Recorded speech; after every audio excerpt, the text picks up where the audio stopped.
Hey friends, welcome. Tonight, we begin with a real medieval village wedding, not the royal version, but the muddy, noisy, cabbage-scented kind. Where the vows were sacred, the guests were drunk, and someone's goat always wandered into the ceremony. Before we begin, take a second to like this video and subscribe, but only if you enjoy calm, immersive storytelling. And let me know in the comments where you are watching from and what time it is for you. I always love seeing how far this little village reaches. Now dim the lights, maybe turn on a fan for that soft hum. And let us step into a world of whispers, firelight, and flower crowns trampled under dancing feet. Let us begin. There was no official announcement, no parchment sealed with wax, and certainly no trumpet to mark the occasion. Just a whisper, passed from one crooked mouth to another over buckets of cold well water and bread baked that morning with more hope than flour. Did you hear? Elsbeth's youngest is finally getting married. That was all it took. One sentence. Maybe two. And by the end of the day, the entire village knew, from the toothless shepherd mumbling to his goats to the midwife who had not delivered a child in 3 winters but still remembered everyone's birth weight. Even the chickens seemed to cluck with unusual excitement, though that might have just been the wind. In a medieval village, news did not spread by letter. It spread by proximity, repetition, and a remarkable ability to fill silences with speculation. You did not overhear the news so much as absorb it, like smoke from a peat fire, steady, uninvited, and impossible to avoid. There were no calendars nailed to wooden walls. No printed invites. But somehow, everyone still found their way to the same muddy patch of grass at more or less the right time, as if drawn by some invisible rope of curiosity, habit, or the faint promise of free ale. It began with the old women. Always the old women. Not because they were nosy, though they absolutely were, but because they had mastered the art of conversational archaeology. One sideways glance, one shift in a young girl's gait, and they could excavate entire betrothals. He has been lingering too long by her family's onion patch. One would murmur. That boy is up to something. And she would be right, because the village matriarchs were rarely wrong and never silent. They wielded gossip like other people wielded spades, digging, planting, unearthing, and occasionally clubbing someone with it. The men, for their part, pretended not to care. They grunted and muttered about harvests and pigs and the price of salt, but the moment someone mentioned a wedding, their ears twitched. Not from sentiment, that was too soft, but from calculation. Weddings meant gatherings. Gatherings meant ale. Ale meant stories. And if you were lucky, maybe even a fistfight or a game of who can fall asleep nearest the fire without catching on fire. The men were ready. They just did not want to look eager.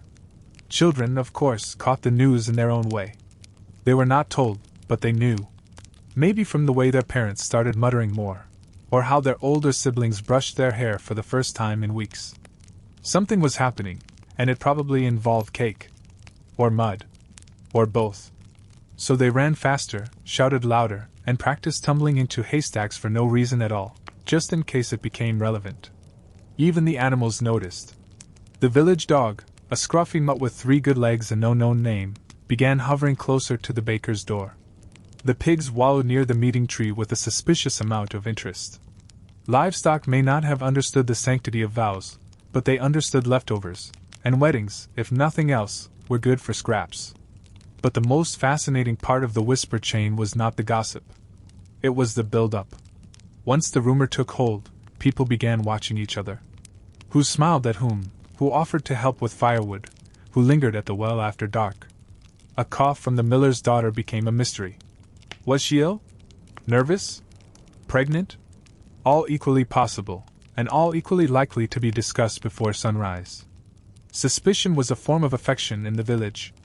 If no one speculated about your personal life, you were not interesting enough. And in this fog of guesses and glances, one truth eventually crystallized. There was going to be a wedding. Someone was going to say words in front of other people and be considered legally, spiritually, and socially fused. Not because they were deeply in love, though that sometimes happened, but because someone needed someone else's goat, or land, or cousin. Romance was optional. Proximity, however, was unavoidable. Once certainty replaced rumor, things shifted. The bride-to-be began walking differently, not because she was nervous, but because her mother made her wear shoes. The groom stood up straighter, partly out of pride, partly because everyone suddenly noticed his posture. Families began cleaning, which mostly meant sweeping dirt from one side of the hut to the other, and telling children not to lick the wall. There were no rehearsals, no dress fittings, no florists. But there was tension, the kind of low, buzzing anticipation that made the cows restless and the bread rise just a bit too fast. Everyone waited. Before there was a wedding, before the stew was stirred or the ale was brewed, there was the bargain. The betrothal, formal or informal, whispered or declared with ceremonial gravity, was the invisible root of the wedding tree, and like many roots, it was knotted, unpredictable, and occasionally dragged in a chicken. It began in muddy fields, beside creaking fences, or at the hearth after a long day's toil. Unlike the church-bound ceremony that followed, betrothal belonged to the realm of family, of strategy, of carefully measured compromise. It was less poetry, more produce. Medieval peasants did not often marry for love. They married for land, labor, goats, and the faint hope of surviving one more winter with someone who did not snore loudly enough to summon wolves. Affection could come later sometimes. But first came negotiations. Not between lovers, but between families. And not romantic negotiations, but practical ones. Marriage was not a fairy tale. It was a transaction with mud on its boots and hay in its teeth. It usually started with a conversation between fathers. Or sometimes a mother if she was the more feared negotiator, and she often was. These talks did not happen at formal tables or over quills and ink. They happened during hay stacking, turnip sorting, or at the edge of a pig pen. The setting did not matter.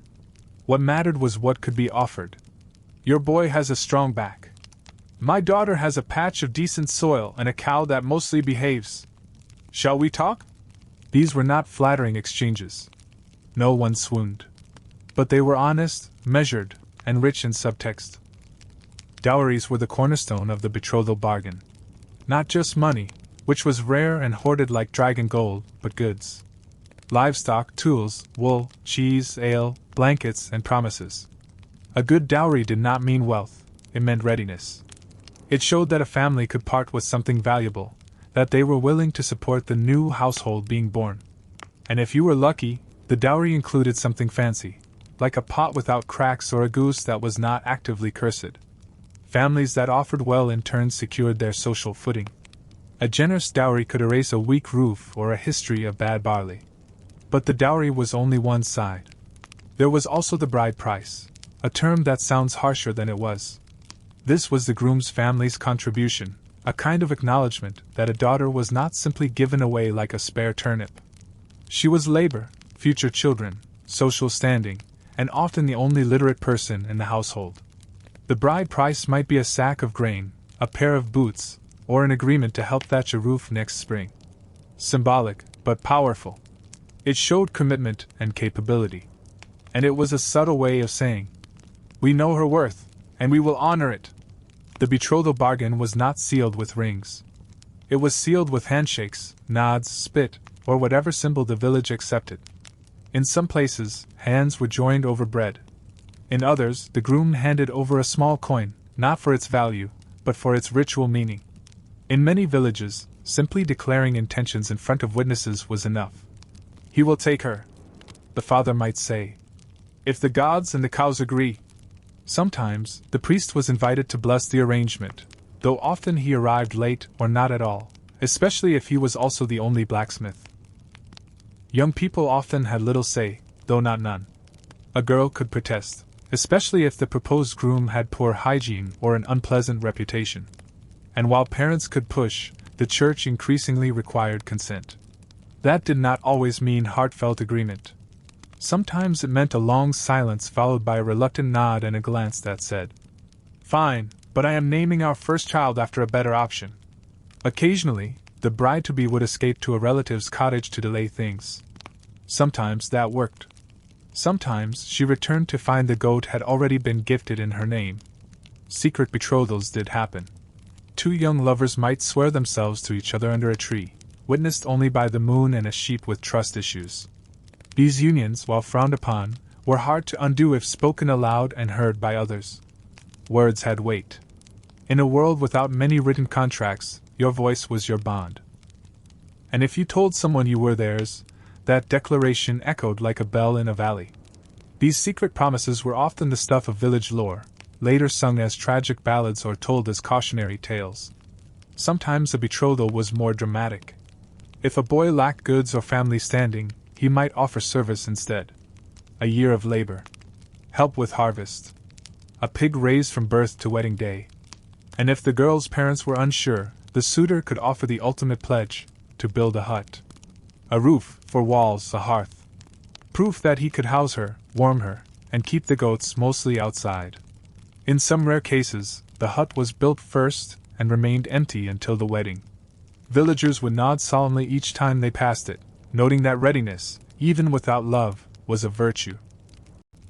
Villages watched these bargains with quiet intensity. Not just out of curiosity, but out of social investment. A marriage meant the beginning of a new economic unit. More hands in the field. More mouths to feed, yes, but also more stories, more drama, more shared tasks. Everyone had a stake. Even if that stake was just wanting to be the first to whisper. They are engaged. I knew it. Bets were placed. Ale was wagered. Uncles suddenly remembered they had useful advice. If an agreement was reached, there might be a small feast. Nothing extravagant. Maybe a round loaf of bread, a jug passed between families, a dance if someone brought a flute. This was not the wedding. This was the prelude. But it mattered. It gave shape to the future. It allowed people to imagine the union, to start referring to the couple as if the vows were already said. His future wife. They would say. Her almost husband. These names carried a strange tenderness, even among the skeptical.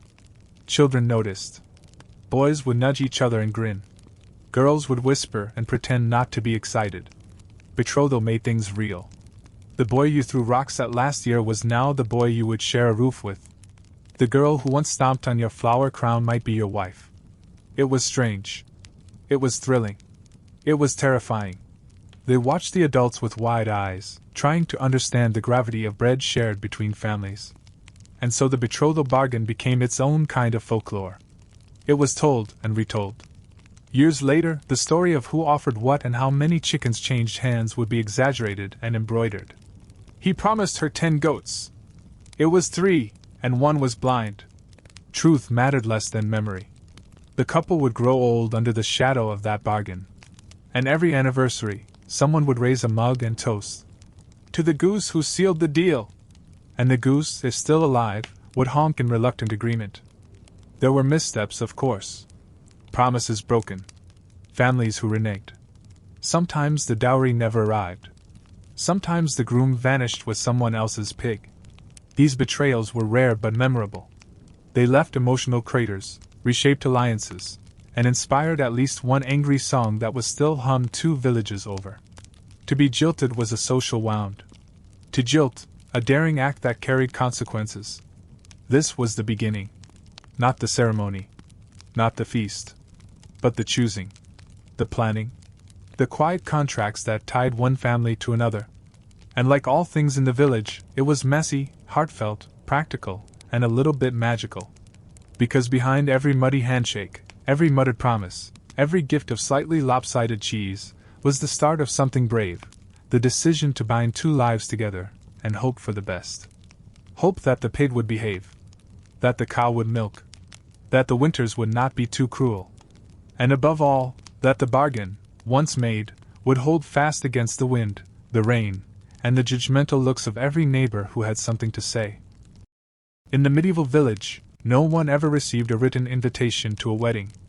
There were no folded parchments pressed with wax seals, no calligraphy, no formal RSVP deadlines written in ink. Stationery was a myth. The only script most people saw came from the sky, in the shape of ravens, or the strange way clouds twisted before rain. Yet, somehow, everyone knew. Everyone always knew.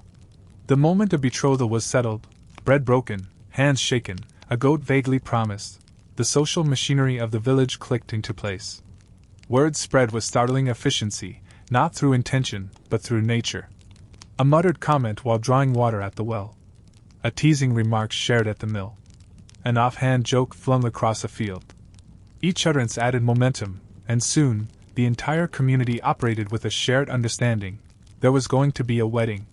Not because they were invited, but because how could they not be? The village gossip network, though invisible, was ruthlessly effective. Old women, with voices softer than a breeze but sharper than a scythe, passed along the news with precision. Children, pretending not to listen, absorbed everything and repeated it with theatrical flair. Men shared news through metaphors and shoulder shrugs, not because they were secretive, but because saying things plainly was too vulnerable. And by the time the couple themselves had announced it, if they ever did, the story had already completed its rounds, gathered embellishments, and become a collective property. Attendance at a wedding was not about formality. It was about belonging.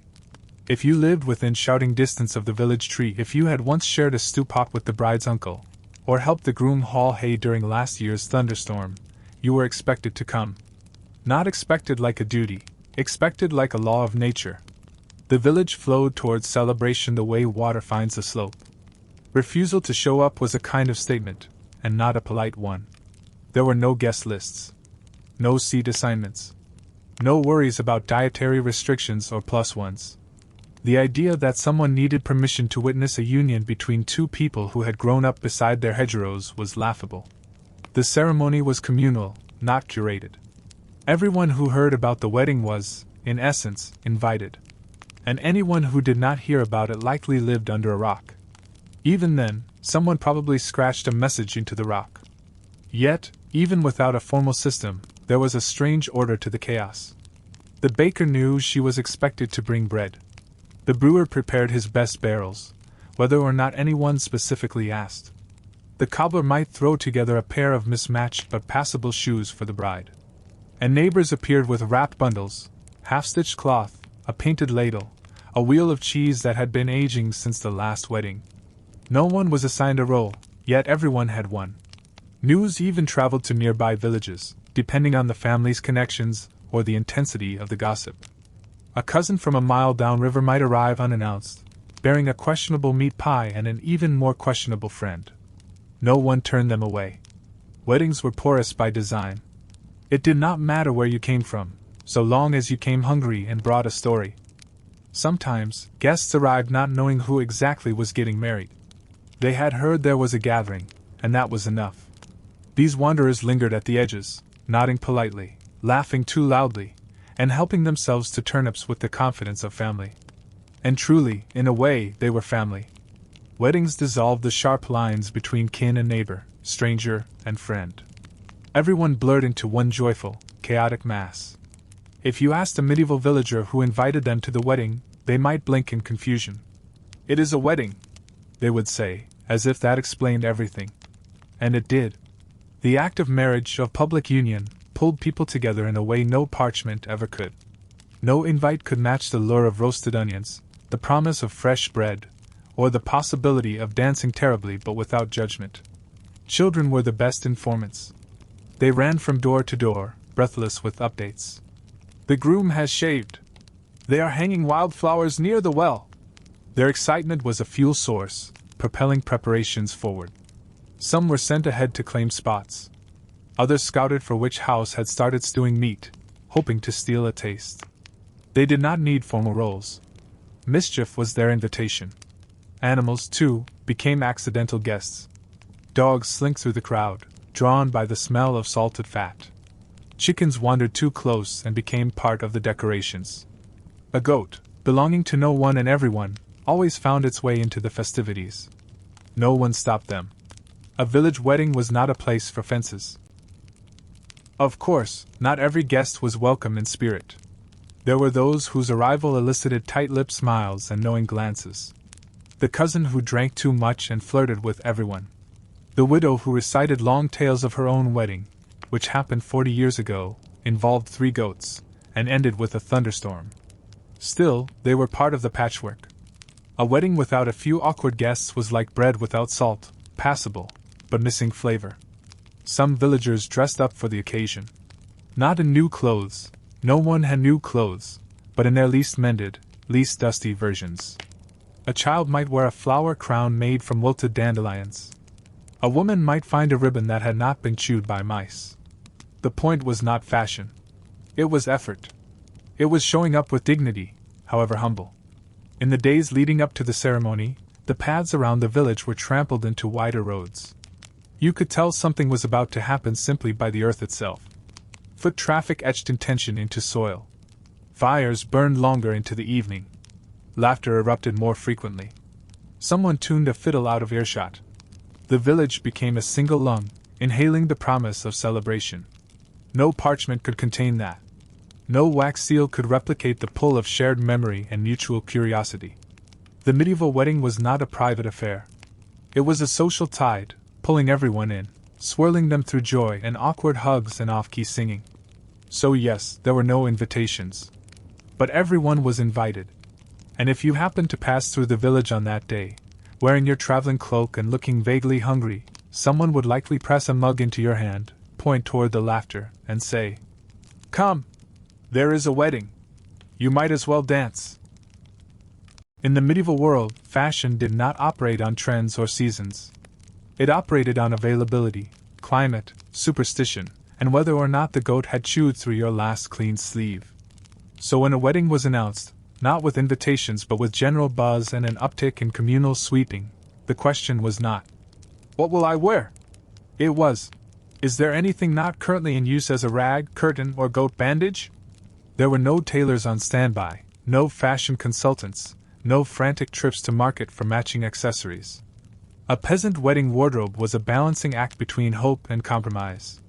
Hope that something passable remained in the chest under the bed. Compromise when you realized it did not.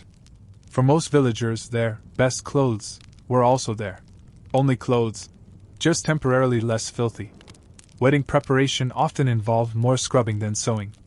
Tunics were dunked in buckets, beaten on rocks, hung near fires, and prayed over. If the stain came out, it was a miracle. If it did not, it became part of the outfit's story. That brown patch! That is from the cabbage stew incident of '82. The hierarchy of dress was subtle but observed. The bride, naturally, had priority. Her attire might include a linen shift, if the family was prosperous, or a woolen one, if they were not. Either way, it would be the cleanest garment in the village that day. She might wear a belt woven by her grandmother, or a ribbon saved since childhood. If she owned shoes, they would be worn, regardless of comfort. If she did not, flowers would be braided around her ankles as a poetic substitute. Color carried meaning, though not always deliberately. White was rare, not because of its symbolism, but because it was impractical and almost impossible to maintain in a place where mud was considered a permanent season. More common were earth tones, softened from years of wear, and accidental patchwork, pieces stitched from whatever was available, which gave the bride a kind of rustic mosaic elegance. Blue, if present, suggested prosperity. Green suggested courage. Red suggested someone had spilled beetroot the day before. Groom attire was simpler. He wore what he could. Often a tunic, cinched at the waist with rope or a worn leather belt. If he owned a cloak, he wore it, even in summer, just to look important. He might borrow boots from a cousin with smaller feet and walk stiffly all day to maintain the illusion of fit. A flower tucked behind his ear, courtesy of a sibling or friend, served as a nod to ceremony. Personal grooming was expected but not enforced. A combed beard, a washed face, and a fleeting scent of herbs counted as extravagance. Headwear was a prized detail. For brides, floral crowns made from wild blooms, herbs, and occasionally feathers were the pinnacle of wedding elegance. Children were often enlisted to help collect materials, sometimes with more enthusiasm than skill. A crown might include daisies, thyme, and a particularly proud dandelion that refused to sit flat. Veils, if they existed at all, were simple cloths pinned delicately, often shifting in the wind like shy flags. The guests, meanwhile, arrived in whatever combination of clothing had not been claimed by mildew or livestock. Shawls were borrowed and returned months later, if ever. Aprons were scrubbed and hung around necks like capes. Jewelry, for those who owned any, was worn proudly, twisted bits of tin, carved bone, or the occasional bead strung on twine. Everything had meaning. A chipped brooch might have belonged to a grandmother who once danced at her own wedding in the same clearing. Children were dressed with optimism and futility. Their clothing, hastily patched and often mismatched, was selected more for durability than appearance. But no one minded. Their energy was part of the decor. A child in a too-big tunic running through mud was a medieval tradition unto itself. Even animals were occasionally adorned. Someone, often a tipsy uncle, would tie flowers to the horns of a goat or plait straw into the mane of a patient donkey. Chickens clucked indignantly as children attempted to fit them with crowns of grass. These efforts were rarely successful, but they reflected a communal desire to make everything, even beasts, a little more festive. Clothing served more than vanity. It was symbolic. To dress for a wedding was to say, "This matters." It was a gesture of respect, a celebration of survival, and an acknowledgement that beauty, even in small, worn pieces, deserved to be seen. A man with holes in his sleeves might arrive with clean fingernails and a sprig of lavender tucked behind his ear. That was enough. There were mishaps, of course. A belt would snap mid-dance. A sleeve would tear during a toast. Someone's best tunic would become the casualty of an overzealous stew ladle. But these failures were part of the joy. The laughter that followed a wardrobe disaster was deeper, more honest, and echoed longer than any sermon. There was, however, one universally understood rule: do not outshine the bride. Not intentionally. Not accidentally. Not by accident of color, ornament, or proximity to the cider barrel. Anyone who risked drawing more eyes than the bride, even if only because their shirt was new, was met with raised eyebrows and thin smiles. It was not envy. It was etiquette. As the ceremony approached, the village looked transformed. Not because of garlands or ribbons, but because of the people. For once, everyone wore their pride. They stood straighter. They dusted off not just their sleeves, but their dignity. And they looked at each other not as neighbors bound by routine, but as a community capable of celebration. No one wore silk. No one glimmered in jewels. But the beauty was undeniable. It shimmered in the sunlit folds of a clean tunic, in the awkward placement of a wildflower, in the smile of someone who had not smiled in months. This was medieval fashion at its finest, honest, humble, and utterly human. So when the bride stepped forward, garlanded in wild color and layered with memory, there was no need for trumpets. The people cheered. The wind lifted her veil. And somewhere, unnoticed but deeply felt, the earth itself approved. And so the village, patched and proud, clothed in its collective best, stood ready to witness something beautiful. Not because they were dressed for it, but because they had chosen to be part of it. And that choice, messy, heartfelt, and lovingly frayed, was always the finest thing anyone could wear. In medieval times, a wedding was sacred not because of its setting, but in spite of it. There were no manicured gardens or echoing cathedrals with candlelit aisles for peasants. No violin quartets rehearsing in vaulted arches. Instead, there was dirt, grass, dung, sky, and the unwavering belief that a vow made in the open air, with muddy boots and breathless goats, still counted before God. The setting of a peasant wedding was determined less by aesthetic and more by geography and weather. The most common ceremony site? The churchyard. Not the inside, mind you, that was reserved for holy sacraments, funerals, and the occasional fox chasing a hen mid-sermon. Weddings, particularly among the lower classes, were often held just outside, in the patch of earth where the priest could project his voice without echo and the villagers could cluster without knocking over relics. There was a charm to it, really. The church stood as a backdrop, mossy and slightly tilted, flanked by crumbling stones and an overgrown hedge or two. Gravestones doubled as benches. A low wall kept out some of the livestock and none of the wind. If it rained, cloaks were pulled tighter, and the priest simply spoke louder. Rain was not a deterrent, it was a participant. If the churchyard was not available, perhaps in use for a burial, or if the priest was late, again, the ceremony might take place in a clearing, a field, or the main path through the village.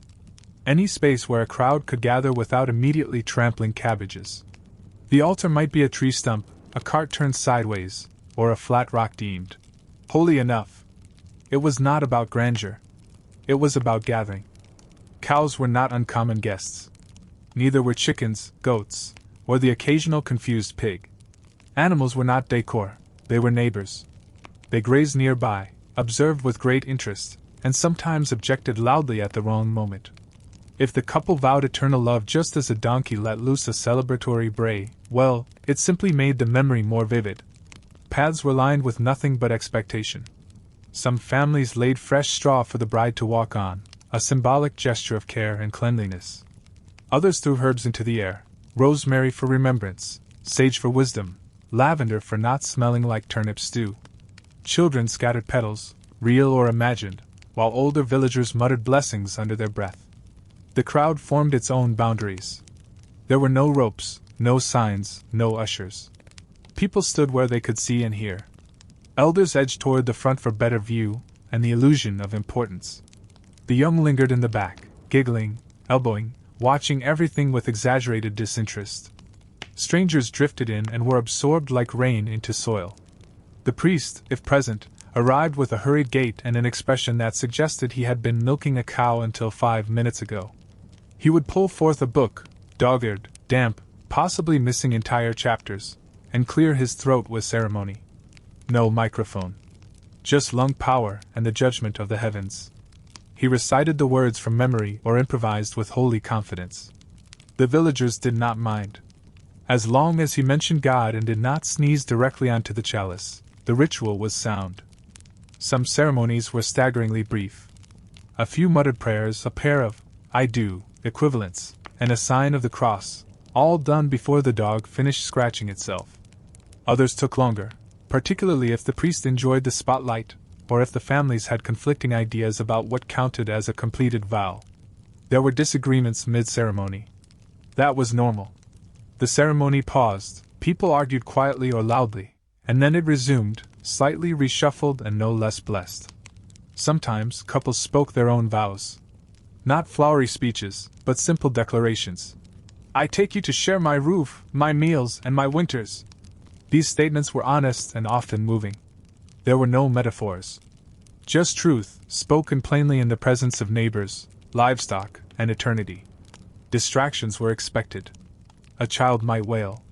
A chicken might escape someone's grip and scurry through the proceedings like a feathery omen. Someone would cough with the theatricality of a dying bard. These interruptions were not sins. They were seasoning. They reminded everyone that this was a human ritual, not a staged performance.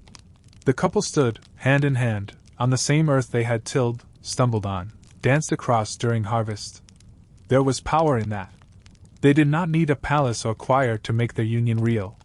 They needed each other, a few witnesses, and the stubborn will to promise something permanent in a world that rarely offered guarantees. If a ring was exchanged, it was often a simple band of iron, perhaps bent into shape by the groom or his cousin. Sometimes it was string, or a token passed between hands. Rings were symbols, not requirements. The true binding was in the act of speaking before others. In being known. In choosing. After the vows, there might be a cheer, a prayer, or both. Someone would produce ale, as if by magic. The goat might be led away ceremoniously, which was mostly just someone tugging it with one hand while balancing bread in the other. Children would start dancing without music. And just like that, the sacred flowed into the celebratory. The ceremony gave way to the feast. What mattered was not the setting. It was the witnessing. The field could be muddy. The altar could be a wheelbarrow. But if the village was watching, and the couple was willing, the marriage was real. That was the heart of it. Not the stones or the setting, but the shared agreement, this matters. We see it. We stand for it. So whether beneath a leaning steeple or beside a grazing ox, with wind in their hair and clods of soil beneath their feet, two people made a promise. And everyone, from the priest to the piglet, became part of something larger than themselves, a ceremony not just of love, but of belonging. The ceremony itself was the heart of the wedding, the moment where all the anticipation, gossip, borrowed cloaks, and strategically hidden ale flasks culminated in a few breathless words. But unlike the lengthy, tear-soaked declarations found in courtly poems or modern dramas, the medieval peasant wedding ceremony was swift, sacred, and woven with the sounds of livestock. There were no rehearsals. No seating charts. No flower girls shepherded down an aisle with sugared bribes. What happened during the ceremony was a delicate balance between tradition and survival. Say the holy words, exchange a token, if you had one, and do it all before the weather changed or someone's goat got loose. It began with the gathering, informal, uneven, and deeply personal. Friends, family, neighbors, and wanderers formed a ring around the couple. There was no aisle, but there was a kind of deference. The bride and groom would step into the center of the crowd, and people instinctively shifted to make space, like the earth itself was leaning back to watch. The priest, if he was present and reasonably sober, would step forward with the confidence of someone who had conducted funerals in storms and baptisms during bandit raids. His robes might be patched, his sandals muddy, but his voice rang out with the kind of authority born from necessity. He held a book, possibly missing some pages, and recited prayers that blurred Latin and local dialects. Most villagers did not understand the words, but they recognized the rhythm, and that was enough. The couple stood quietly, hands clasped or just brushing, depending on temperament. Some looked nervous. Others looked amused. A few looked like they were calculating the distance to the nearest loaf of bread. But beneath all that was a hum of sincerity. Because this moment, however humble, mattered. The vows were short. There were no monologues. No rehearsed poetry. Just a few essential promises. In many villages, the bride and groom would repeat lines spoken by the priest. I take you, in sickness and health, in warmth and famine, to share my roof, my bread, and my name. Or some version of that, depending on who was speaking and how much ale had already been consumed. The exchange of a token, most often a ring, was not guaranteed. Metal was scarce. Jewelry scarcer still. If a ring was present, it might have been passed down through generations, each dint a reminder of an ancestor who also stood in the same patch of dirt, making the same promises. If there was no ring, a woven cord or shared piece of cloth served the same purpose.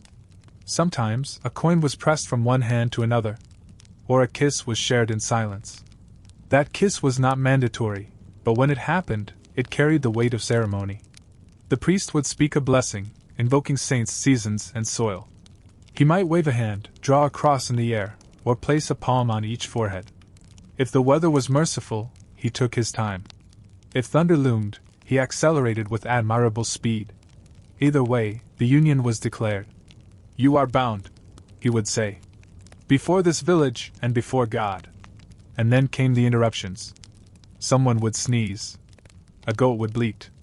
A child would shout something deeply inappropriate. The priest would pause, squint, and decide whether to continue or address the chaos. Usually, he continued. Interruptions were not disrespectful. They were expected. Life happened. A sacred vow was no less sacred because it was drowned out by a rooster. In fact, these interruptions made the moment more real. A wedding unaccompanied by clucks, coughs, and the occasional shriek from the stew pot was suspect. It meant no one had truly lived in it. The chaos was not a flaw. It was proof. After the official words, there was a brief silence, the only moment in the day when everything paused. Not long. Just enough time for the couple to look at each other, or at the crowd, or at the spot where someone had dropped a carrot. In that pause, the village held its collective breath. This was it. And then came the cheer. It was not a refined applause. It was a roar. A noise that combined relief, joy, and the urgent desire to begin feasting. Children clapped with sticky hands. Elders nodded with misty eyes. Someone threw a flower. Someone else threw a spoon. Someone shouted, "Finally!" with the enthusiasm of a man who had bet on the bride. And just like that, the ceremony was over. There was no organ music, no recessional march. Just people moving forward, arms outstretched, offering congratulations in the form of pats, jokes, and slightly overenthusiastic hugs. The priest might slip away quietly or stay for a drink, depending on whether he had already blessed the next village's cider. The couple did not walk down an aisle. They were simply absorbed into the crowd. One moment, they were the center. The next, they were part of the whole. The transition was seamless. It was symbolic, too, from individuals making a promise, to a household among households, folded into the fabric of the village. In the end, the ceremony's brevity did not diminish its weight. In a world where lives were short, winters long, and joys fleeting, to stand before others and say, "I choose you," was a radical act. It did not need marble floors or golden rings. It needed witnesses. It needed honesty. It needed two people willing to speak when silence would be easier. And so, with words brief and holy, interrupted by birds, babies, and a persistent breeze, the couple was married. Not in a cathedral. Not in a book.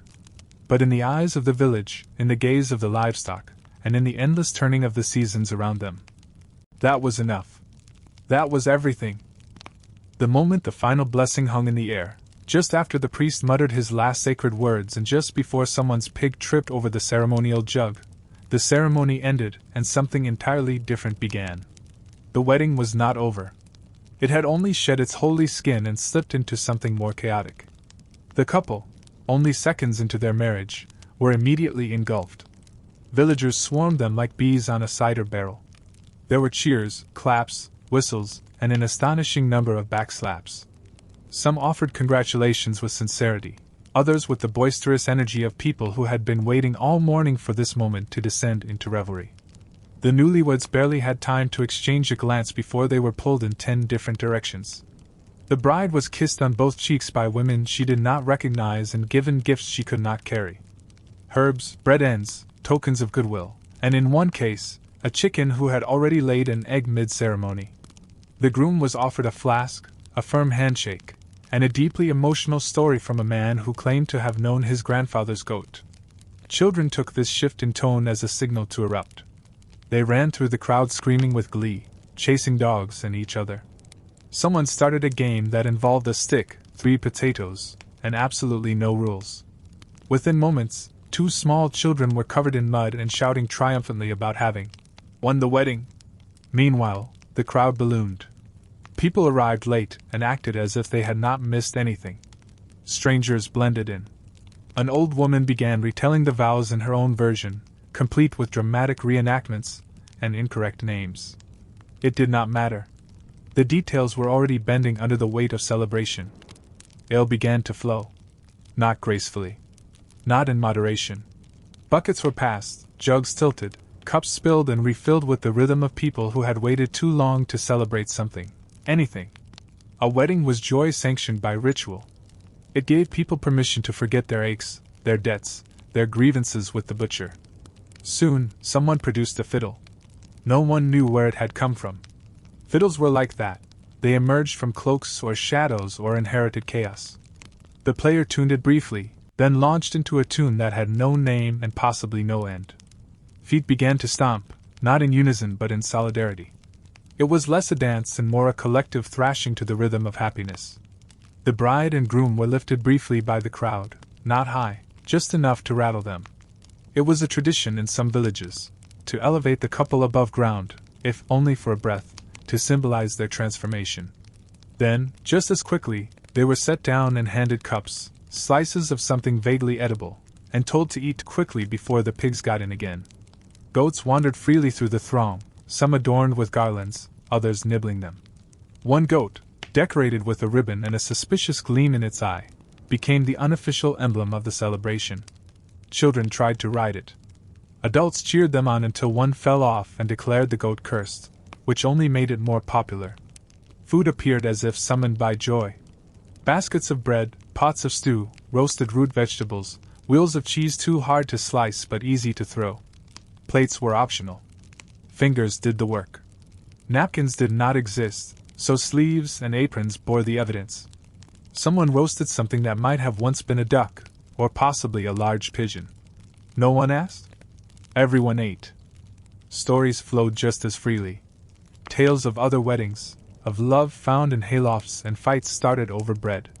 Elders recounted their own unions, exaggerating for entertainment. One man swore his bride had challenged him to a wrestling match before agreeing to marry. The story changed every time he told it, growing more romantic and more physically implausible with each retelling. Not all chaos was cheerful. Arguments flared, old feuds reignited under the influence of ale and loud music. 2 cousins debated which family had provided the better dowry until they were shushed by a child who declared them both boring. A near duel was narrowly avoided when someone offered both parties more stew. In this village, food was both weapon and peace offering. Through it all, the couple remained at the center, spinning slowly in the eye of the storm. They were congratulated, interrogated, and occasionally forgotten.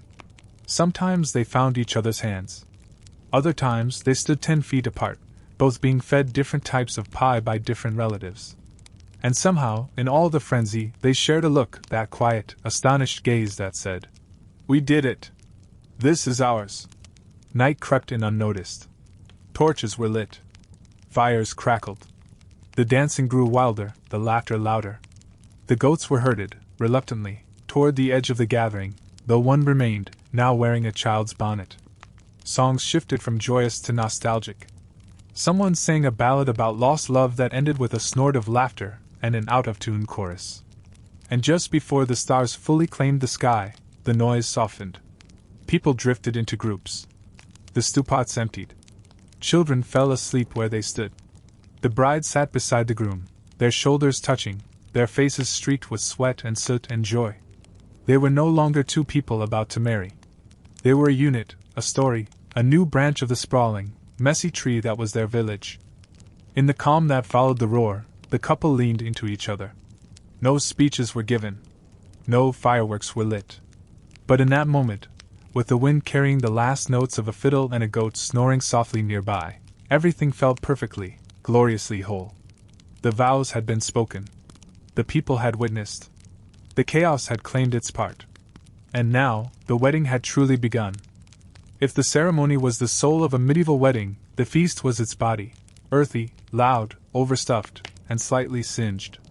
While the vows were sacred and solemn, the meal that followed was a glorious riot of appetite, tradition, and community survival instincts. No one came to a wedding just for the blessings. They came for the stew. There was no banquet hall. No rows of polished silver or crystal goblets. The feast happened wherever the people were. That could mean the center of the village, under the churchyard tree, beside the field, or wherever someone had set up enough flat stones and overturned barrels to act as makeshift tables. People sat on logs, crates, or the ground. If you were lucky, you got half a stool. If you were wise, you stood near the stew. Preparation for the feast began days before the actual wedding, though preparation might be too strong a word. It was more of an unfolding. Each household contributed what it could: root vegetables, dried herbs, stale bread, a questionable cut of meat, or, in rare cases, a whole animal. No single family could feed the village. But the village, as a whole, could feed itself. The feast was a potluck of survival. The centerpiece of the meal was almost always a stew. Not one stew, but several, each bubbling in enormous blackened pots over open fires. Recipes were never written down, passed instead through muscle memory and instinct. You started with onions if you had them. Added cabbage, always. Carrots if they had survived the season. Barley when luck permitted. Meat was the crown jewel. But whether it came from a pig, a chicken, a hare, or something nobody asked about depended on circumstance. It simmered for hours, sometimes days. And it could feed dozens. Alongside the stew, there was bread. Not soft loaves with golden crusts, but dense, flat slabs with the texture of ambition and a taste that hinted at flour, smoke, and old oven stones. These loaves were broken with fingers, used to soak up broth, or flung like celebratory missiles when the ale ran particularly strong. And then, of course, the cheese. Every village had its cheesemaker, and every cheesemaker took weddings as an opportunity to display their craft. Wheels of cheese appeared, some hard, some soft, some fragrant in ways that defied language. Guests debated which was best, which was cursed, and which had lived in someone's rafters too long. Sweets were rare, but treasured. Honey nuts, dried fruits, and simple pastries made appearances if bees had been kind that year and if no one had eaten the sugar stores during winter. Someone might bring a pie, though what it was filled with was a mystery that varied from slice to slice. There was no cake. Cake belonged to castles and books.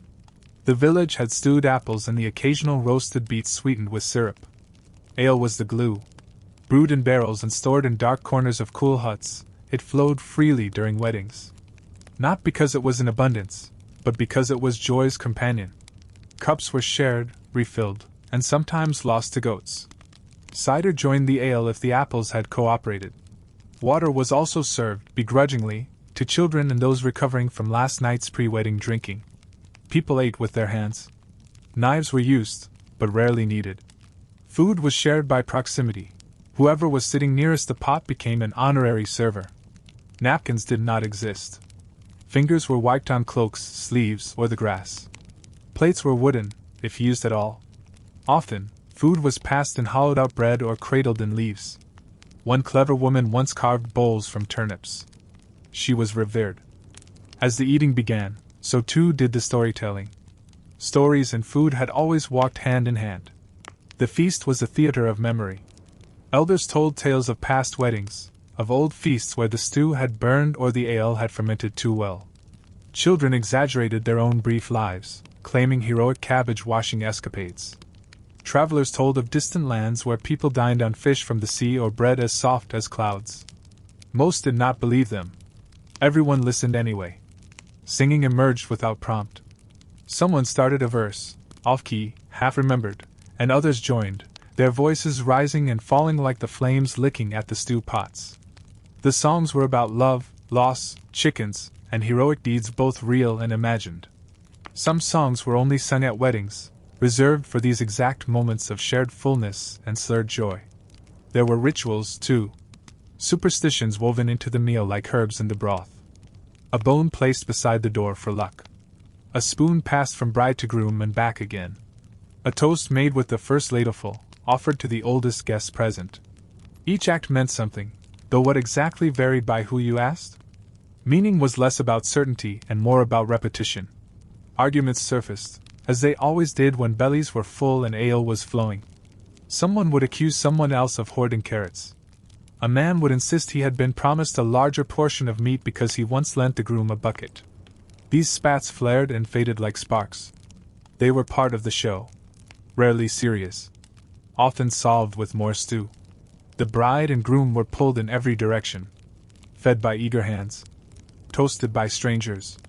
Whispered to by relatives with urgent marital advice. They barely sat. They did not need to.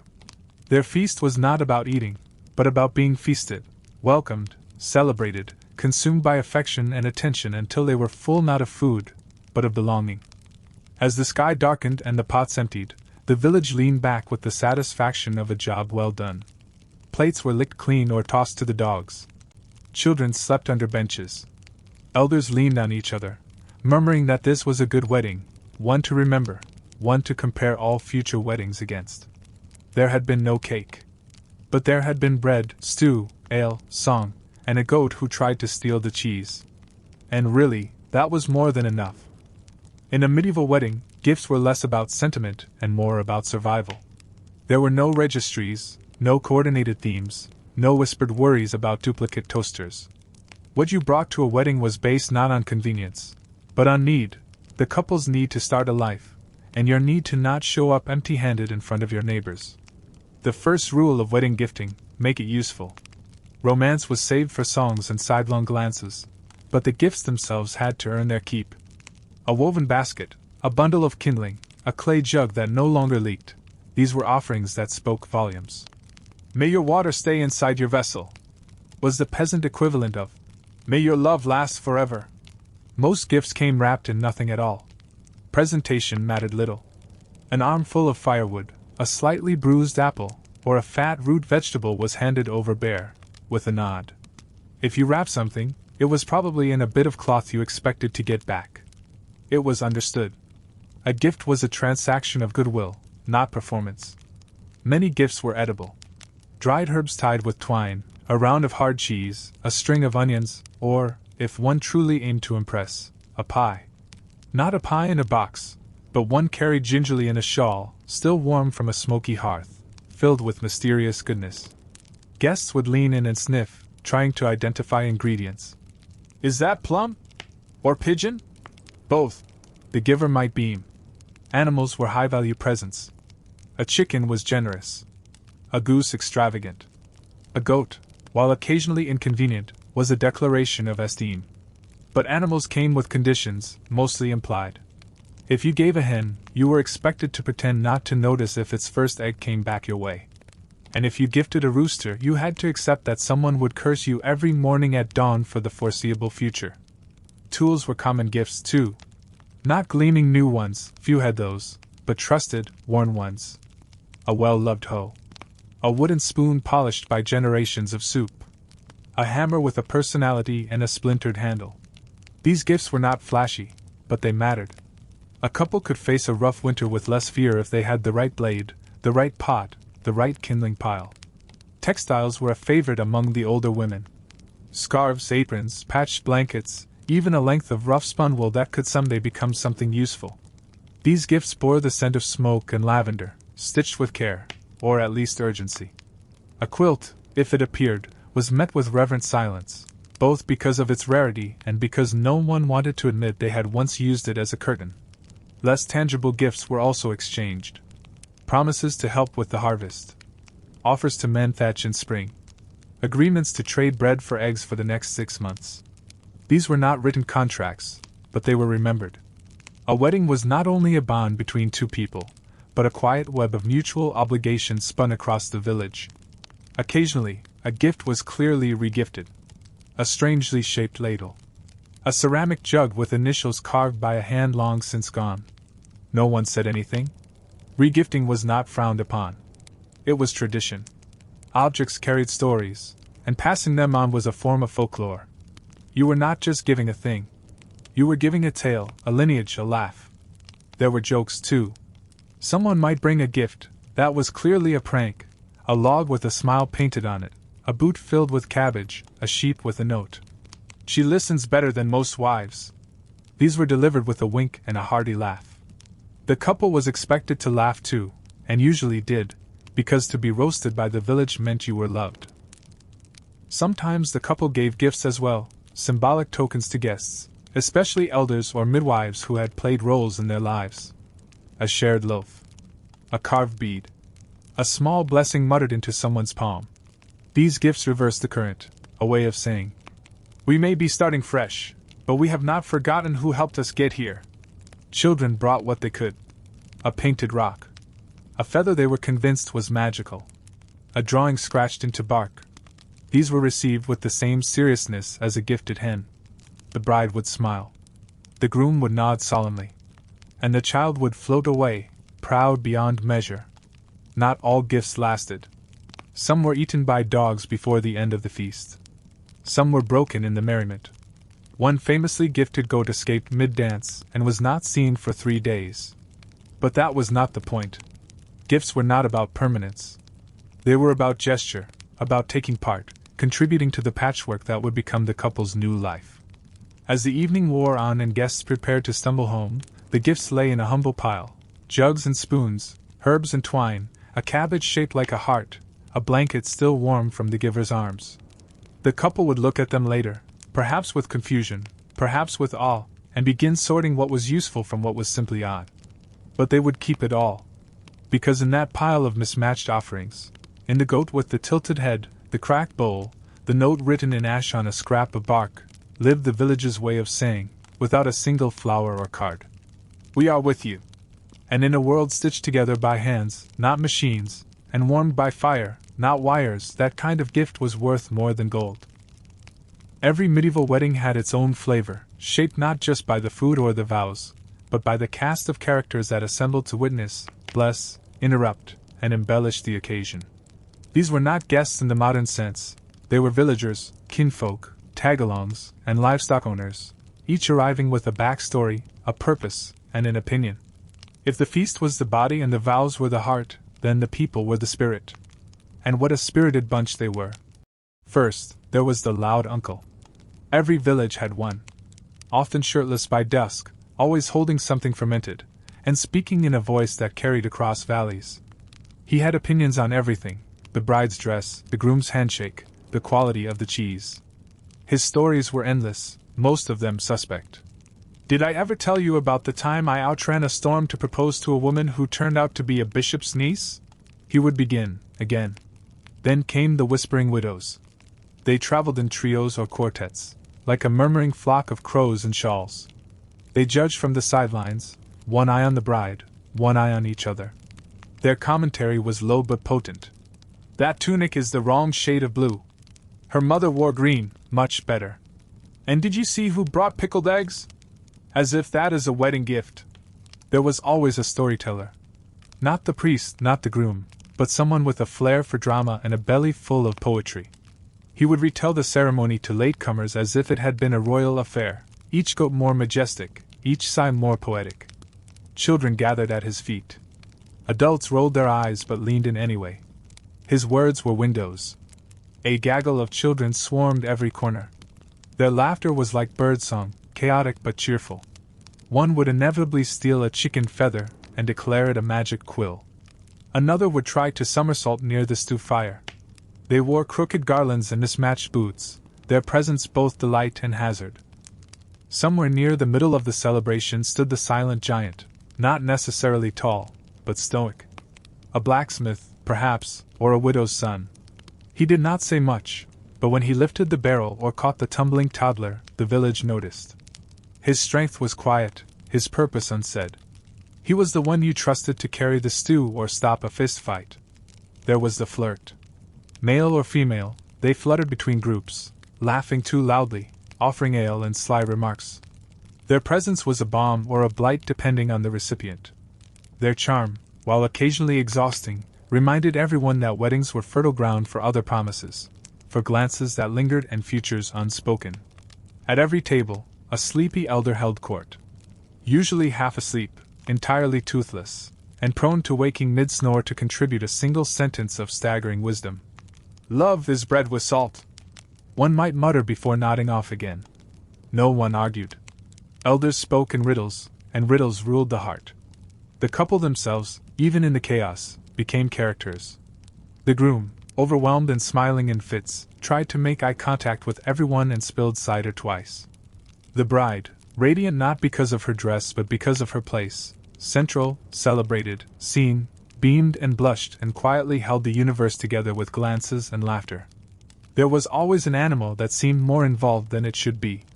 A goat that followed the bride like a bodyguard. A chicken that leapt into someone's lap at just the wrong moment.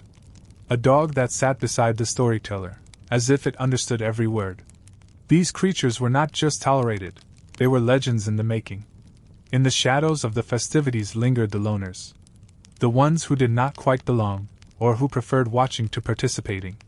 Maybe a traveler. Maybe a cousin from the far fields. They stood near the edge, hands in pockets, eyes observant. They carried stories not yet told.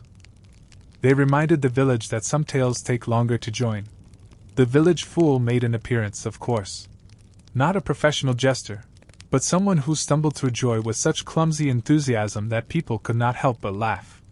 He danced with goats, tripped over hay, spilled soup on himself, and declared it intentional. His antics reset tension. He made silliness sacred. And then there were the helpers, the quiet heroes. The woman who noticed when the bride needed water. The man who chased off the pigs before they reached the stew. The teenager who replaced a knocked-over bench without being asked. They moved like breath, invisible until they were missed. The wedding owed much to them.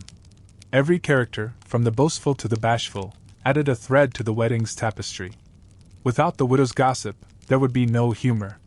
Without the child's shriek, no joy. Without the flirt, no mystery. Without the elder's sigh, no weight. It was these people, flawed, loud, quiet, kind, who turned a ritual into a memory. And in the years to come, when someone spoke of that wedding, of the vows, the stew, the dancing, they would always mention the people. Remember the uncle who sang with the fiddle? Remember the goat who stole a scarf? Remember how the bride's laugh sounded like spring? Because in the end, the characters were the story. The vows were words. The food would fade. But the people? They lived on in laughter, in legends, in the slow retelling of a wedding that had once, just once, made everyone feel like they belonged. No medieval wedding was complete without the delightful, dangerous, and utterly untamable chaos that was the children. They came in swarms, barefoot, grass-stained, and sticky-fingered, like bees released from a barrel. No one invited them. No one had to. They followed the scent of bread, the promise of distraction, and the faint hope that someone would drop a meat pie. They were never dressed for the occasion, unless by sheer accident. A crooked flower crown, a cloak 3 sizes too large, a boot on one foot and a sandal on the other, these were their uniforms. Clothes were chosen not for style but for speed. Could you climb in them? Could you slide down a haystack without losing your tunic? If yes, they were perfect. From the moment the village began to gather, the children activated like wind through dry leaves. They darted between legs, crawled under tables, scaled fences and trees with alarming agility. The adults barely noticed. Unless a scream pierced the sky or a barrel tipped, children were left to their own governance. And their laws were simple: run faster than the trouble you caused. Games emerged from thin air.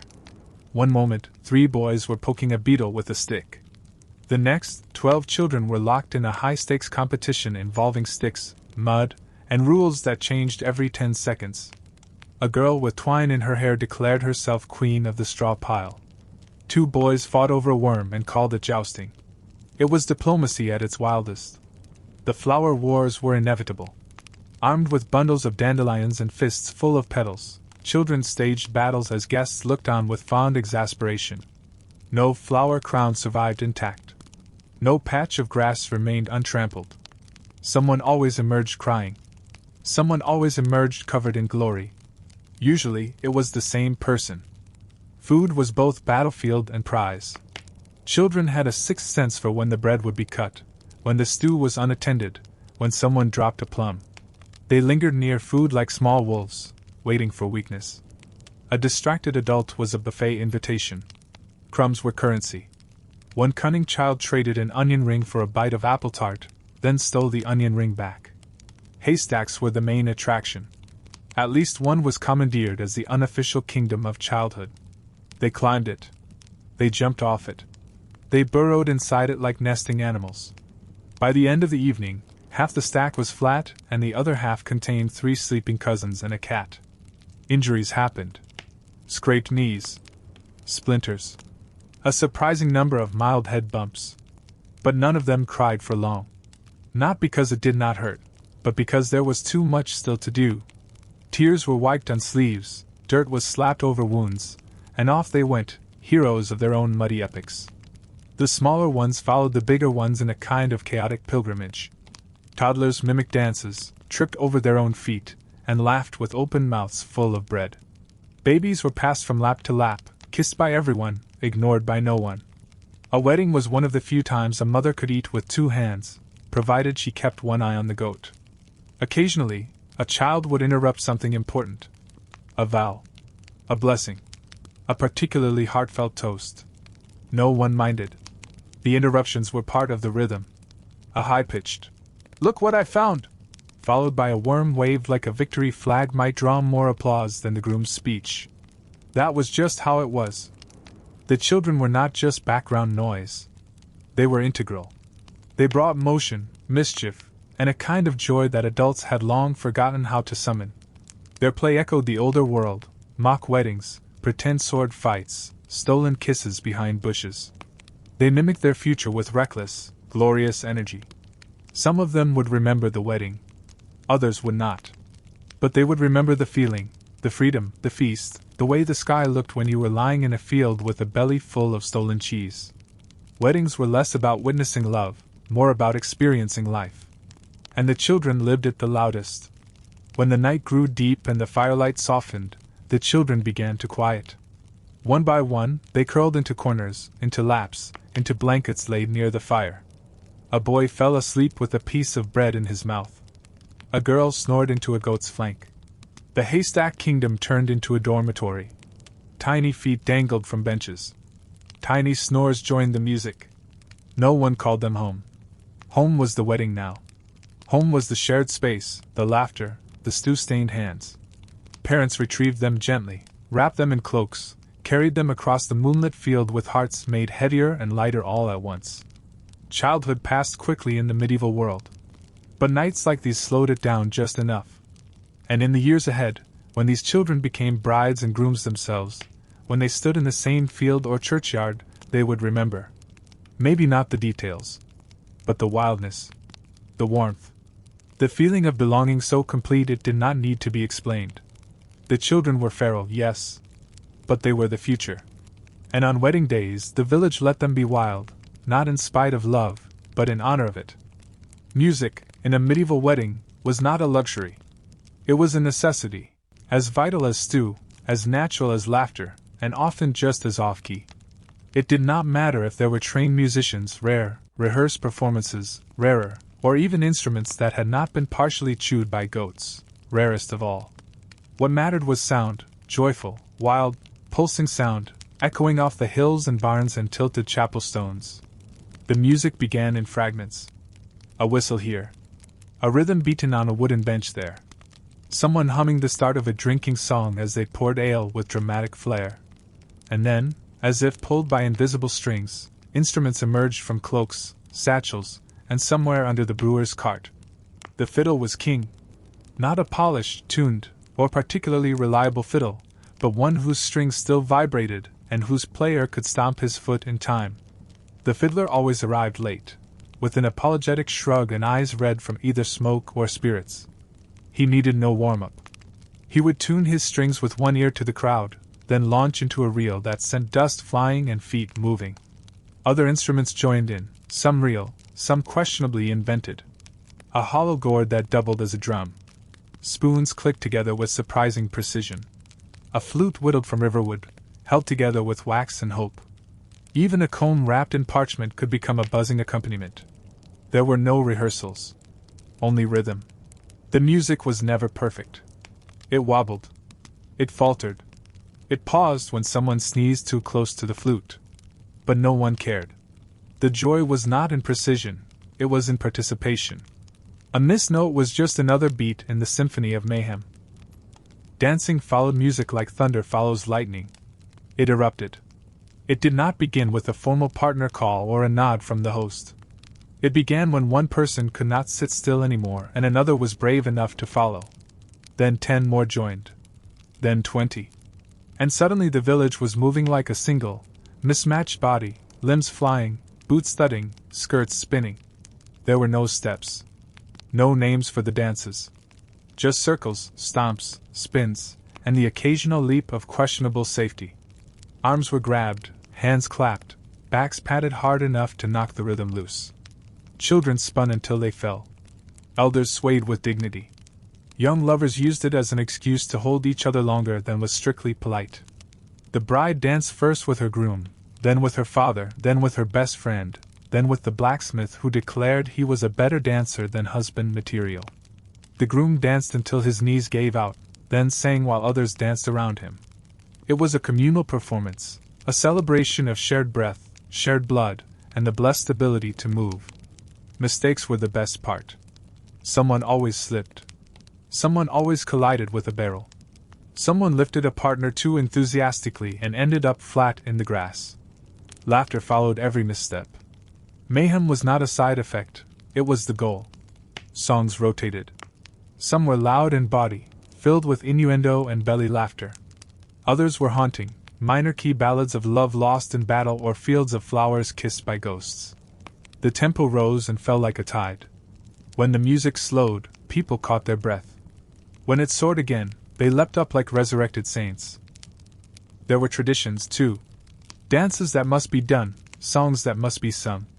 A circle where everyone had to take a turn in the center, showing off a move, even if that move was just shrugging and spinning like a confused duck.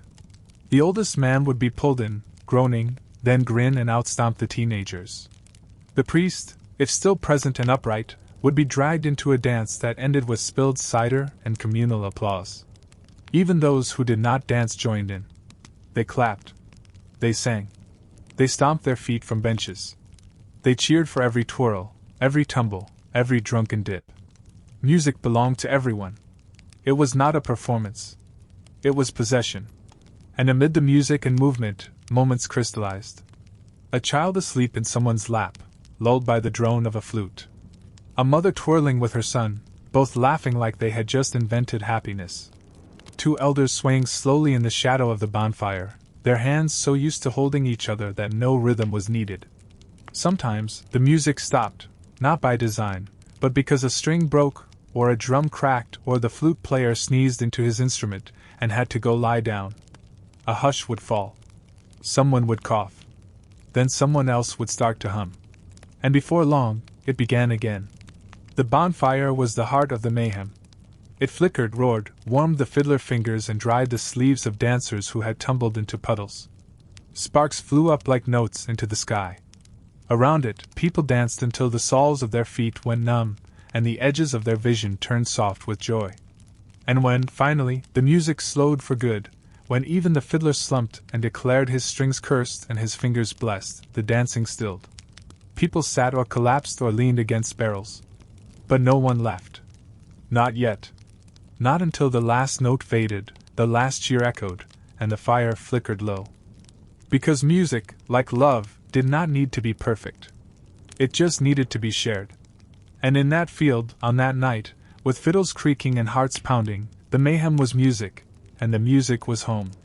Dancing at a medieval wedding was less of an activity and more of a natural disaster, inevitable, uncontrolled, and completely unforgettable. It did not matter if you had rhythm. It did not matter if your left foot pointed vaguely toward the east while your right tried to escape. If there was music, you danced. And if there was not music, you danced anyway, because your cousin had started humming and someone else was already clapping. It began with feet. First one, then another, stomping in hesitant time. Then a hand clapped. Then two. Then suddenly the crowd was pulsing like a great, muddy, joyful beast. There were no choreographers, only chaos. A child would spin, and a grandfather would join. A widow with a cane would lift her skirts and stomp so hard the dust took notice. And off it went. Some danced like they were in love. Others danced like they were on fire. A few might actually have been, such was the proximity of torches, ale, and flammable sleeves. But no one stopped. This was not elegant, courtly movement. This was defiance. This was celebration shouted through limbs. They danced in circles, because lines were for armies and weddings were not battles, except when the stew ran out. Arms flung wide. Feet stomped like they were trying to wake ancestors. A man did a leap so enthusiastic he landed in the bread basket. He was cheered as a hero. The fire in the center flickered, casting long shadows that danced with them. Sparks leapt like wild applause. People circled it, not in ritual, but in relief. The fire held back the dark. It reminded them that joy was possible even in the face of long winters and shortbread. The bride and groom were lifted again, not on chairs, chairs were too valuable, but on shoulders. They laughed like they had been reborn. Their fingers tangled. Their heads leaned close. They were not above the crowd. They were inside it, part of it, radiant in its glow. Around them, the village spun. People invented steps. Some stomped in one place. Some ran in loops. A dog joined in, tail wagging, tripping 3 people and being applauded for it. A chicken escaped and ran between dancers. No one paused. There was a tradition, old as hills, where one guest, usually the one with the reddest cheeks and the loudest voice, had to invent a dance on the spot. They would declare its name. The turnip, or the spilled ale, or the bride's brother's lament. And everyone had to imitate it. Poorly. It was tradition. The only rule was not to stop. You danced until your legs gave out, or someone handed you a mug of something strong enough to make you forget your own name. Then you rested. Then you danced again. Elders tapped their canes. Children tried to spin faster than they could stand. Someone shouted, "This is the best wedding in 7 winters!" and fell over, still clapping. The ground bore the memory. Grass became mud. Mud became rhythm. Boots left prints like musical notes. Someone started drumming on an overturned barrel. Someone else joined with a spoon and a jug. And just like that, a new song was born, played only once, remembered forever. And always, someone was singing. Loud, off-key, unstoppable. Love songs. Work songs. Nonsense songs. A chant made entirely of animal noises. It did not matter. The words were not important. The sound was. It filled the air like heat. Like breath. Like hope. Dancing through the night was not about impressing anyone. It was not about skill. It was about showing up with your whole body. About saying, with movement, "I am alive. I am here. And I do not care if I fall." And sometimes people did fall. Into arms. Into grass. Into love. A pair of eyes would meet across the firelight. A smile would last too long. A hand would brush another, and suddenly, there was something new, something just beginning, even as the wedding neared its end. As the night deepened, the movement slowed. Not for lack of spirit, but for lack of knees. People began to sway more than step. Heads rested on shoulders. Children slept on hay. The music softened. The fire whispered instead of shouted. And finally, someone sang a final verse. A song old enough to belong to no one. It was about longing. About belonging. About how love is just dancing through life with someone who does not mind if you step on their feet. No one clapped at the end. They just stood there, quiet, wrapped in each other, in wool, in warmth. And then slowly, without plan or command, they began to drift away. Back to huts. To beds. To dreams. Because even fire must sleep. Even dancers must rest. But in the silence, their footsteps still echoed. On worn earth. In tired hearts. In the kind of joy that lives forever in the bones. And somewhere, under the stars, the music still played. By the time the wedding night arrived, the village had already written its version of it. The couple had not yet crossed the threshold, but the stories had. Whispers had taken root before the vows were even spoken, and by the time the fire burned low and the dancing gave way to yawns, the entire village was abuzz with speculation. What would happen? Would the heavens crack open? Would goats faint from the passion? The truth, of course, was far less theatrical. The wedding night was not always the stuff of legend. It was the culmination of a long, loud, muddy day. The bride and groom were not walking into a tapestry of petals and silk. They were staggering toward a small, smoky room, in clothes that smelled like stew, with limbs that had danced, carried, lifted, and hugged 100 people. Their bodies ached. Their heads were full. Their stomachs, hopefully, were satisfied. The only thing truly on fire was their feet. There was no ceremonial escort, no petal-strewn path, no hour-long serenade. If there was any fanfare, it was unintentional, a chorus of drunks singing off-key as the couple slipped away. Sometimes a cousin shouted something crude. Sometimes someone tossed herbs after them for fertility. But mostly, the couple just disappeared. They escaped into shadows, hoping that the noise would die down enough to let them speak to each other without shouting. The bed, if one could call it that, was humble. A wooden frame. A straw mattress. A wool blanket that had seen too many winters. If the family was lucky, the couple had a private room. If not, a curtain hung in the corner of a shared space. Privacy was a concept, not a guarantee. Even in the most generous arrangements, the thin walls did little to muffle sound, not that anyone minded. Noise was often encouraged. For the villagers, the wedding night was a community event, in theory, if not in attendance. The consummation of the marriage was important. It was a sacred act, a legal necessity, a rite of passage. It meant the marriage was real. It meant the future could begin. And so the village watched, waited, and then retreated, to stew their own stories, to sip ale and compare notes, to weave tales around a truth they would never see. Among the elders and gossips, tales bloomed like mushrooms in damp thatch. She screamed so loud the owl flew off. He fainted before he touched her. They knocked the whole bed into the fire. These stories were not meant to be believed. They were meant to be told. To entertain. To hint at mystery. The real wedding night, however, was far more human. Some couples fell into each other like kindling. Years of longing released in a kiss. Nervous fingers, whispered jokes, and the wonder of closeness. Others lay side by side, too exhausted to move, their hands touching lightly under the covers, their eyes wide with the realization that everything had changed. And still, some lay in silence, unsure of what to say next now that the music had faded and the village had fallen quiet. There were fears. For many it was their first time. For others it was their first time with this person, this promise. The body can be an intimidating country, and exploration takes time. There was no guidebook. Only instinct. Only breath.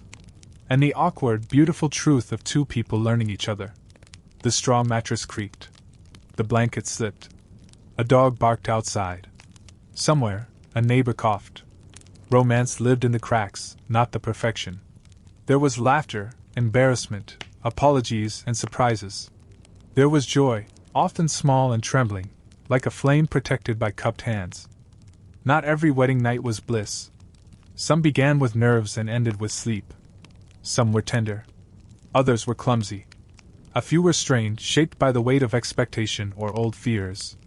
But even those moments mattered. They were the beginning of something. Not a performance, but a process. A promise spoken not just in words, but in presence. In some traditions, proof was required, a blood-stained cloth, a token of the bride's virginity. This practice was cruel, invasive, and deeply rooted in control. Some villages followed it. Others did not. But even in places where no cloth was waved, the pressure remained, silent, heavy, hovering over the marriage bed like a judgmental ant. Still, many couples found their way past it. They carved out a space, however small, where the world fell away and only their breath remained. Where hands held, not out of duty, but curiosity. Where laughter healed awkward silences. Where love, or the possibility of it, began to bloom. The room did not need candles or rose petals. It needed trust. It needed patience. In those first quiet hours, some spoke of the future. Of what they would build, what they would plant, what kind of people they hoped to become. Others said nothing, letting the comfort of shared breath do the speaking. A body pressed against another in peace can say more than 1,000 words. And in the morning they emerged. Not as transformed lovers, not glowing with myth. Just two people, sleep-mussed and slightly sore, blinking at the sun. They joined the rest of the village, accepted the congratulations, the smirks, the questions. They ate breakfast like everyone else. They helped clean the stew pots. They held hands when no one was looking. They did not need to speak of the night. It was theirs alone. And while the village recounted stories of passion and wild ecstasy, the couple held on to something quieter, something more real. A glance. A shared breath. A memory of nervous fingers finding courage. A whispered joke. A slow smile. The kind of beginning that does not roar, but hums softly under the skin. The wedding night was not always magic, but it was theirs. And in a world where life was hard, and love was uncertain, that small truth was enough to anchor them. The rumors would fade. The stories would change. But in the end, the only tale that mattered was the one they would write, together, starting with a kiss in the dark, and the sound of a straw mattress beneath them. Weddings end. Even the loudest, longest, most cider-soaked nights must bow to morning. The fire becomes embers. The stew pot is scraped clean. The fiddler sleeps face down beside his shoes. And somewhere, beneath a patchwork blanket and a straw mattress still carrying the scent of herbs and heat, two people open their eyes to a new kind of day. The wedding was a moment. Marriage would be the rest. The village wakes slowly. A rooster crows, hoarse from competing with singing all night. Children stir under benches. Someone yawns loudly enough to wake a goat. The square is littered with petals, crusts, and the echoes of laughter. It looks like a battlefield. It feels like a blessing. The newlyweds rise, blinking into sunlight. There are no trumpets. No parades. Only mourning. The groom stretches. The bride rubs the sleep from her eyes. They speak quietly, or not at all. They are no longer the center of celebration. They are simply part of the village again, but something is different. Breakfast is humble. Porridge, if there is any left. Bread, crusty and cold. Maybe an egg, if the chickens are merciful. The couple eats like everyone else. They wash their hands in the same basin. They nod at the same elders. But every glance they share feels heavier, anchored. A small nod across a table means, I remember. I am still with you. The wedding is over. The tasks return. Water must be fetched. The animals must be fed. If it is summer, the fields call. If it is winter, the firewood must be split. Marriage is not the feast. It is the cleaning afterward, the tending of the hearth, the lifting of buckets side by side. It is the rhythm that begins where the music left off. There is no honeymoon. There is no escape. The world continues, urgent and unbothered. But in that continuation, something sacred persists. The couple now moves as one unit, even when apart. They are part of each other's math now, dividing labor, multiplying hope. The neighbors drop by. Not all at once, but over hours, days. A jar of honey. A comment about the stew. A knowing smile. Marriage is acknowledged not with grand speeches, but with small offerings: help fixing a fence, a borrowed shovel returned, a bundle of herbs left on a doorstep. Some days feel just like every other. Others feel strange, as if the world is trying on a new skin. The couple learns each other's silences, their habits, their strange preferences. He snores like a war drum. She sings while sweeping. He hates turnips. She loves storms. They argue. They laugh. They survive their first week, their first cold night, their first real disagreement. And the world does not end. The wedding dress is hung, or folded, or repurposed into rags. The borrowed boots are returned. The garlands dry out and crumble. The gifts are used or broken. The goat, if gifted, eats a neighbor's laundry and becomes legend. Life consumes ceremony. But the memory lingers. Not just for the couple, but for the village. Children still reenact the dancing. Elders still debate whether the stew was better than last year's. The story of the chicken that stole a bread loaf is retold at least a dozen times. These small retellings stitch the event into the fabric of the village. Time passes. Seasons change. The couple becomes ordinary, and in that ordinariness, extraordinary. They share a roof through storms. They share silence without discomfort. They plant things that might take years to grow. They whisper plans no one else hears. They become part of the landscape, as steady as the stone wall, as warm as the morning fire. Children might come. Or not. If they do, they will one day hear about a night of dancing, of stew, of how their parents held hands when they thought no one saw. And in hearing, they will understand that love is not thunder. It is not spectacle. It is something quieter, slower, deeper. Love is waking up and fetching water. It is remembering how someone likes their bread. It is sitting by the fire in silence that does not ask to be filled. The wedding was one day. Marriage is 1,000. And in that stretch of days, in the mundane, in the mess, in the years stitched together by habit and laughter, something sacred unfolds. Not loudly, not perfectly, but with the steady pulse of presence. And so, as the village returns to routine and the couple steps into forever, there is no grand finale. Just a quiet continuation. A life shared. Because in the end, weddings are stories. But marriage is the home where the story is kept. So now, as the smoke fades and the dancing stops, we leave behind the wedding feast, the laughter, the muddy footprints, the whispered vows beneath starlight. The bride and groom are asleep now, curled under a warm blanket, their dreams woven with the sounds of goats, fiddles, and promises. The village is still. The fire is low. And the world, for once, feels quietly whole. Thank you for being here, for stepping into the dust and delight of a medieval wedding. If your eyes are heavy, let them close. If your thoughts are wandering, let them drift. And if you would like to stay a little longer, the sound of the fire will keep you company. Because in the end, it is not the feast or the flowers that linger. It is the warmth. Good night.